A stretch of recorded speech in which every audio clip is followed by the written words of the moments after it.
நற்றுணையாவது நமச்சிவாயவே. பெரிய புராணத்தில் நாயன்மார்களை பற்றி பார்த்துட்ருக்கோம்.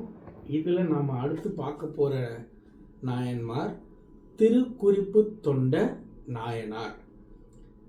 இவர் ஒரு சலவ தொழில் செய்கிறவர். இவரை பற்றி சொல்லணும் அப்படின்னா, பேசிக்காக ஆடைகள்லாம் எடுத்து தூய்மைப்படுத்துகிற ஒரு ஆள்.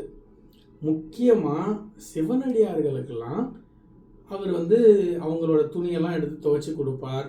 அவங்களுக்கு தேவையான விஷயங்களை செஞ்சு கொடுப்பார். திருக்குறிப்பு தொண்ட நாயனார் அந்த பேர் அவரோட உண்மையான பேர் கிடையாது. அவரோட உண்மையான பேர் விசார சருமன். காஞ்சிபுரத்தில் இருக்கிறவர். இவர் என்ன பண்ணுறார் அப்படின்னா, திருக்குறிப்பு தொண்ட நாயனாராக மாறுறார். எப்படி மாறுறார் அப்படின்னா, முக்கியமான வேலை அப்படின்னா சிவனடியார்களை பயங்கரமாக உபசரிக்கணும். கிட்டத்தட்ட சிவனடியார்களுக்கெல்லாம் இவர் ஒரு பிஏ மாதிரி. அவங்களுக்கு என்ன தேவையோ அதை செஞ்சிருவார். இப்போ சிவனடியார் வராங்களா, ஓகே உட்காரணும், அதுக்கு இதை ரெடி பண்ணுங்க. சாப்பிடணும், அதை ரெடி பண்ணுங்க. அடுத்தது என்ன, தியானம் பண்ணணும், அதுக்கு ரெடி பண்ணுங்க. இந்த மாதிரி எல்லாத்தையும் கரெக்டாக குறிப்பு அறிந்து தொண்டு செய்தல். அதனால தான் திருக்குறிப்பு தொண்டர். குறிப்பு தொண்டர் மரியாதை நிமித்தமாக திருக்குறிப்பு தொண்ட நாயனார் அப்படி ஆகிறார். இவர் என்ன பண்ணுறாருன்னா, இந்த தொண்டர் கண்டினியூஸாக பண்ணிட்டு வர்றார். வழக்கம் போல் இறைவன் சோதிக்கணும்னு நினைக்கிறார். எதுக்காகன்னா, இவரை பற்றி உலகத்துக்கு காமிக்கணும் அப்படிங்கிறது தான். அப்போது ஒரு சிவனடியாராக வரார். சலவ தொழிலாளி என்ன பண்ணுவாங்க, ஆத்தோரத்தில் ஒரு பெரிய கல் இருக்கும், அங்கே தான் துவைப்பாங்க, அங்கே காய வைப்பாங்க, இதெல்லாம் பண்ணுவாங்க. இவர் வரார்.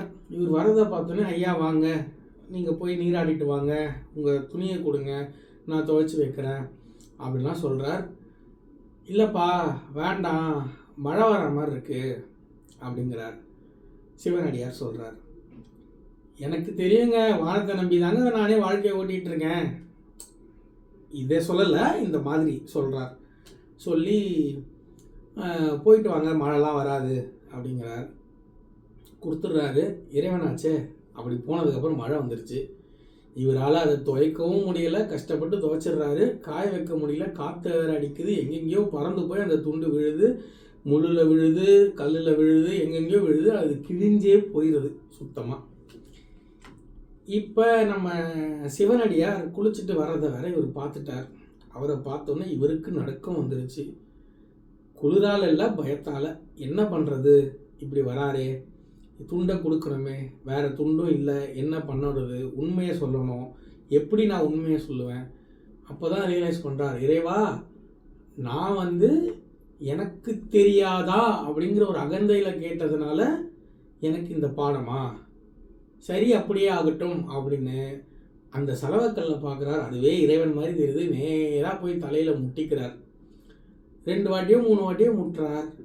எப்படி எரிபத்த நாயனாருக்கு கை தடுத்ததோ அதே மாதிரி தண்ணியிலிருந்து ஒரு கை தடுத்து இறைவன் காட்சி கொடுக்கிறார். உன்னை பற்றி இந்த உலகத்துக்கு காட்டுறதுக்காகத்தான் இந்த திருவிளையாடல். இன்று முதல் நீ ஒரு நாயன்மாராக கடவது அப்படின்னு அவருக்கு அருள் புரிகிறார்.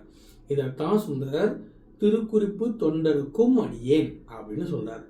இன்னொரு நாயன்மாரை பற்றி இன்னொரு வீடியோவில் பார்ப்போம்.